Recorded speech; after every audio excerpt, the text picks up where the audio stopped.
लगा हुआ है। इसका स्ट्रक्चर देखिए कुछ ऐसा होगा। ये तो होगी बॉडी पार्ट, बॉडी जिसके अंदर एक्चुअली अब स्पोरेंजियम का माइक्रोस्पोरेंजियम, मेगास्पोरेंजियम या माइक्रोस्पोर कह लीजिए, मेगास्पोर कह लीजिए, उनका फॉर्मेशन होगा। और यहाँ पे इस जगह पे देखेंगे आप, ये स्टॉक पार्ट है जिसके द्वारा ये इसमें मदर प्लांट के साथ जुड़ा हुआ है। तो दिस इज बॉडी, जो बॉडी पार्ट है इसको हम बॉडी पार्ट कहते हैं। ये कहलाता है स्टॉक ऑफ द स्पोरोकार्प। कैसा है? ग्रीन शेड स्ट्रक्चर है, नट लाइक ओवरडेल। आप देखिए स्ट्रक्चर आपको दिखाई दे। यहाँ पे आप देख रहे हैं जहां पे ये इस तरह से दो पार्ट मैंने यहाँ पर बनाए हैं, ये एक्चुअली कहलाते हैं वो टीथ लाइक स्ट्रक्चर होते हैं यहाँ पर पीछे की तरफ, और इनको हम कहते हैं ट्यूबरकल्स। ये ट्यूबरकल्स कहलाते हैं। यहाँ पर दो टीथ लाइक, ऐसा लगता है दो दांत जैसी आकृतियां, नीचे वाला थोड़ा बड़ा होता है, स्टॉक होता है, और ये ऊपर वाला छोटा होगा, पतला होगा। तो दो टीथ लाइक स्ट्रक्चर बनते हैं जो ट्यूबरकल्स कहलाते हैं। और ये पार्ट जहाँ पे बॉडी और स्टॉक आपस में मिलते हैं, दिस इज नोन एज रैफे। रैफे इसको कहलाता है, रैफे कहते हैं। तो रैफे वो है जहाँ पे बॉडी और स्टॉक आपस में मिलते हैं। तो इस रैफे के ऊपर की तरफ आप देखेंगे, यहाँ पर आपको जो टीथ लाइक स्ट्रक्चर्स दिखाई देंगे, जिनके अंदर जो कि ट्यूबरकल्स कहलाते हैं, ट्यूबरकल्स इनको कहते हैं। तो ये है स्ट्रक्चर। और यहाँ पे अब एक्चुअली बीजाणुधानियों का निर्माण होगा। इसके अंदर जो स्पोरेंजियम भी बनेगा, मेगास्पोरेंजियम भी बनेगा। उसके बारे में बाद में बात करेंगे जब इसकी आंतरिक संरचना हम देखेंगे। मॉर्फोलॉजी की बात करूं मैं कि मॉर्फोलॉजी ऑफ द स्पोरोकार्प कैसी है, तो आप पहले तो उससे पहले थोड़ा सा बात कर लेते हैं अरेंजमेंट के बारे में कि स्पोरोकार्प लगते कैसे। ज्यादातर स्पीशीज में मैंने आपको बताया, यहाँ बेस से जहाँ से पेटियोल निकलता है वहां से ही अरेंजमेंट होता है। देखिए जो बेसिकली जो अरेंजमेंट होगा वो इस तरह का होगा कि ये अरेंजमेंट जैसे मैंने बताया, ये देखिए सब स्पोरोकार्प बने, सबका अपना स्टॉक है और सारे स्टॉक आके एक कॉमन पॉइंट पे अटैच हो गए। मार्सिलिया माइन्यूटा के अंदर ऐसा होता है। आप देखेंगे ये स्पोरोकार्प बनेंगे और ये सब आके एक कॉमन पॉइंट पे ज्वाइंट हो जाएंगे। लेकिन कुछ और स्पीशीज जो हैं उनके अंदर आप देखिए जो अरेंजमेंट होगा, ये अरेंजमेंट थोड़ा डिफरेंट तरह का भी हो सकता है। कुछ स्पीशीज के अंदर ऐसा भी होता है कि स्पोरोकार्प लगते हैं, एक के ऊपर एक लाइन से लगते हैं। आप देखेंगे एक ही तरफ सारे स्पोरोकार्प बनेंगे और सब इंडिविजुअली आके इस पेटियोल के साथ जुड़ते चले जाएंगे। यहाँ पर आप देखेंगे इस तरह से इसका अरेंजमेंट हो जाए। कुछ और स्पीशीज हैं क्वाड्रिफोलिया वगैरह, उसमें आप देखेंगे कि जो अरेंजमेंट होगा वो अरेंजमेंट थोड़ा और डिफरेंट टाइप का हो जाता है। और डिफरेंट टाइप में क्या होता है, यहाँ से ये स्पोरोकार्प आया, ये स्पोरोकार्प आया, ये स्पोरोकार्प आया, और तीनों मिलके एक कॉमन स्टॉक द्वारा आपस में पहले यहाँ फ्यूज होते हैं, फिर और एक कॉमन स्टॉक द्वारा ये क्या करते हैं, प्लांट के साथ जुड़े हुए रहते हैं। तो अरेंजमेंट जो होता है वो डिफरेंट होता है। कुछ स्पीशीज में अलग अलग है, कुछ में ऐसा है कि एक ही तरफ सारे लाइन से लगे हुए, एक के ऊपर एक, और इंडिविजुअल स्टॉक पेटियोल के साथ आके जुड़ा हुआ है।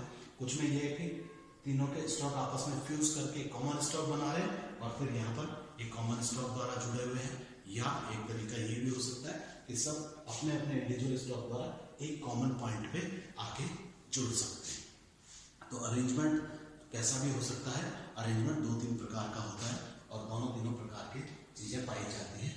बात लेकिन यही रहती है कि स्पोरोकार्प जो होगा उसका काम वही होगा, फंक्शन वही होगा, जैसे स्पोर्स का फॉर्मेशन करना, दोनों माइक्रोस्पोर्स भी और मेगास्पोर्स। ये जब शुरू में बनता है स्पोरोकार्प तो ये ग्रीन कलर का होता है, सॉफ्ट एंड ग्रीन कलर का। लेकिन जब मैच्योर हो जाता है तो ये डार्क ब्राउन कलर का हो जाता है। आप देखेंगे डार्क ब्राउन या आपको ब्लैक कलर का ये दिखाई देगा। तो डार्क ब्राउन या ब्लैक कलर का ये स्ट्रक्चर में कन्वर्ट हो जाता है जब ये मैच्योर हो जाता है। स्पोरोकार्प की मॉर्फोलॉजी की बात करें कि बाह्य आकार की कैसी, वो मैं आपको बता चुका कि किस तरह से इसका स्ट्रक्चर है, किस तरह का ये दिखता है। वॉल की तो बात करें, ये आउटमोस्ट वॉल है, वॉल लेयर है बेसिकली। स्पोरोकार्प की आप वॉल है। इस वॉल की अगर आप संरचना देखें तो वो संरचना आपको कुछ ऐसे दिखाई देगी।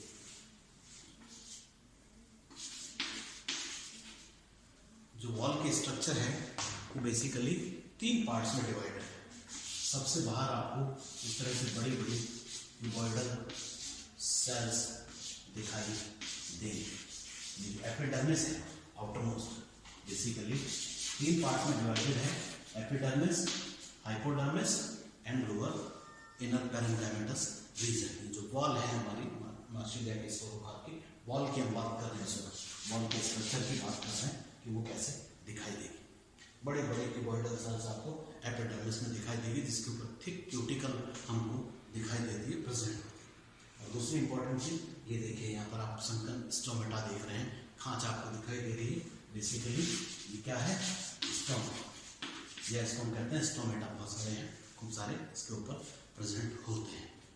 यहाँ पे जो लोअर पार्ट है जिसको हाइपोडर्मिस हमने कहा था, आप देखेंगे आपको इस तरह की बड़ी बड़ी 2 लेयर्स दिखाई देगी पैलिसेड सेल्स। इस तरह से आप इसका स्ट्रक्चर देखें तो आपको इस तरह से 2 बड़ी बड़ी लेयर्स दिखाई देंगी, एक यहाँ पर और फिर दूसरी नीचे। तो ये जो हमारा हाइपोडर्मिस है, ये 2 पैलिसेड लेयर्स का बना हुआ है। ये पैलिसेड लेयर्स हैं और 2 हैं, पैलिसेड सेल्स की 2 लेयर्स आपको दिखाई देगी। और इनके नीचे यहाँ पर जो इनर रीजन है वो फिर पैरेन्काइमेटस सेल्स का बना हुआ है। और यहाँ पर अंदर आप देखेंगे जो इनर मोस्ट लेयर होगी वो एक जिलेटिनस रिंग का फॉर्मेशन करेगी इस स्पोरोकार की वॉल के चारों तरफ, अंदर की तरफ। वो जब हम इसका स्ट्रक्चर देखेंगे तो हमको दिखाई देगा। तो जिलेटिनस रिंग का फॉर्मेशन होता है। तो वॉल का अगर स्ट्रक्चर आप देखें तो आपको एपिडर्मिस दिखाई देगी, जिसमें स्टोमेटा प्रेजेंट होंगे, जो क्यूटिकल जिसके ऊपर प्रेजेंट है। और फिर आपको हाइपोडर्मिस दिखाई देगा, जो 2 सेल्स का बना हुआ है, 2 लेयर्स का एक्चुअली बना हुआ है। और नीचे फिर हमको दिखता है इनर पैरेन्काइमेटस रीजन, ये है इनर पैरेन्काइमेटस रीजन। अगर मैं सप्लाई की बात करूं कि इसके अंदर जो हमारा स्टील का जो सप्लाई है वो कैसी है, तो आप देखेंगे यहाँ से, जहाँ से पीटीओल के साथ जुड़ा हुआ, वहाँ से एक वेस्कुलर बंडल सप्लाई के रूप में जाता है, जो डोर्सल वेस्कुलर बंडल कहलाता है। और इस डोर्सल वेस्कुलर बंडल से आप देखेंगे आपको लेटरल बंडल दिखाई देंगे। एक्चुअली जितने माइक्रोस्पोरेंजियम और मैक्रोस्पोरेंजियम है जहाँ पर ये बनेंगे वहाँ तक इसकी सप्लाई होती है। ये डाइकोटोमसली ब्रांच हो जाता है, आगे जाके आप देखेंगे 2 लेयर्स इस तरह से बन जाते हैं। और इस लेटरल बंडल में से ये तो डोर्सल बंडल हो गया,